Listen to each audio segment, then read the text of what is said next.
শেখ হাসিনার ভাষণকে ঘিরে একটি উত্তেজনা তৈরি হয়েছে। সেই উত্তেজনার জেরে ধানমন্ডির ৩২ নম্বরে ইতিমধ্যে ঢুকে পড়েছে ছাত্র জনতা, চলছে ভাঙচুর।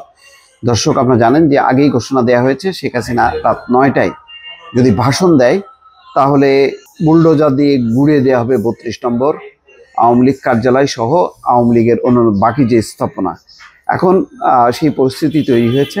শেখ হাসিনার শেষ পর্যন্ত ভাষণ দেবেন কিনা জানি না। আমি ঠিক আপনাদের সঙ্গে যখন কথা বলছি 9:45, কিন্তু রাত 8টার দিকেই ছাত্র জনতার একটি অংশ ঢুকে পড়ে ৩২ নম্বরে এবং সেই ইতিমধ্যে এর আগেই কয়েক দফা ভাঙচুর হওয়া সেই ধানমন্ডির বাসভবন পুনরায় আবার ভাঙচুর চলছে।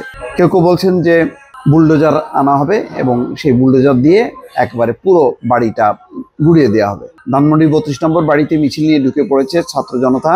ভারতে অবস্থানরত আওয়ামী লীগ সভাপতি এবং সাবেক প্রধানমন্ত্রী শেখ হাসিনার পূর্ব ঘোষিত অনলাইন বক্তব্যকে ঘিরে উত্তেজনাকর পরিস্থিতিতে ছাত্র জনতা মিছিল নিয়ে সেখানে ঢুকে পড়েছে। একই সঙ্গে সেখানে ভাঙচুর চালাতে দেখা গেছে। সামনে বিপুল সংখ্যক পুলিশ প্রধান সড়কে অবস্থান নিয়েছে, যাতে গোলযোগের কোনো মাত্রা যাতে পথের উপরে না পড়ে, রাজপথে না পড়ে, কেননা সেখানে সাধারণ মানুষ চলাচল করছে, সাধারণ মানুষকে নিরাপত্তা দিচ্ছে পুলিশ।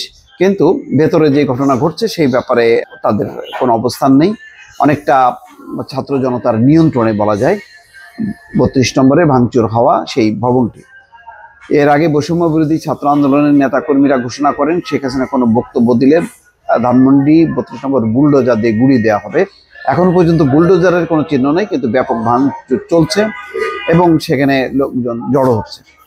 শেখ হাসিনার বক্তব্যকে ঘিরে ধানমন্ডি ৩২ নম্বর অভিমুখে মিছিলের কর্মসূচি ঘোষণা করে বৈষম্য বিরোধী ছাত্র আন্দোলন। রাত 8টায় শাহবাগ থেকে এই মিছিল শুরু করার কথা থাকলেও বিকাল থেকেই ধানমন্ডির ৩২ নম্বর এলাকায় জড়ো হতে থাকে ছাত্র জনতা। সন্ধ্যা হতে হতেই সেখানে ব্যাপক জনসমাগম দেখা যায় এবং ফ্যাসিবাদ বিরোধী নানা স্লোগান দিতেও দেখা যায়। এক পর্যায়ে উত্তেজিত জনতা ৩২ নম্বর বাড়ির ভেতরে ঢুকে পড়ে এবং সেখানে ভাঙচুর শুরু করেছে। দর্শক, এর আগে ৩২ নম্বর অভিমুখে মিছিল কর্মসূচিকে সমর্থনে অনেকেই ফেসবুকে স্ট্যাটাস দেন এবং কেউ কেউ লিখেছেন থাকবে না ফ্যাসিবাদের আতুরঘর, ধানমন্ডির ৩২ নম্বর থাকবে না।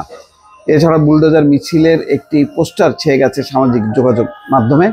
হাসনাত আবদুল্লাহ ফেসবুকে ইতিমধ্যে লিখেছেন, রাতে দেশ ফ্যাসিবাদের তীর্থভূমি মুক্ত হবে। জুলাই আন্দোলনের অন্যতম সমন্বয়ক এবং এখন উপদেষ্টা আসিফ মাহমুদ সজীব ভুইয়া ফেসবুকে লেখেন, উৎসব হোক। এর আগে হাসনাত আবদুল্লাহ এক বক্তব্যে বলেন, আমরা হাসিনা চ্যাপ্টার, ছাত্রলীগ চ্যাপ্টার 5ই আগস্ট ক্লোজ করে দিয়েছি।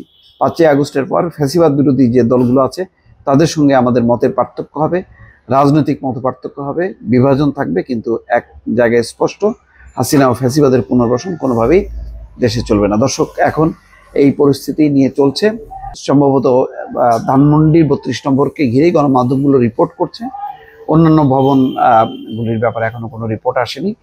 বোঝা যাচ্ছে যদি শেষ পর্যন্ত শেখ হাসিনা রাত ৯টায় ভাষণ দেন তাহলে সেই উত্তেজনা আস্তে আস্তে ছড়াবে। দর্শক, ভালো থাকবেন। আল্লাহ হাফেজ।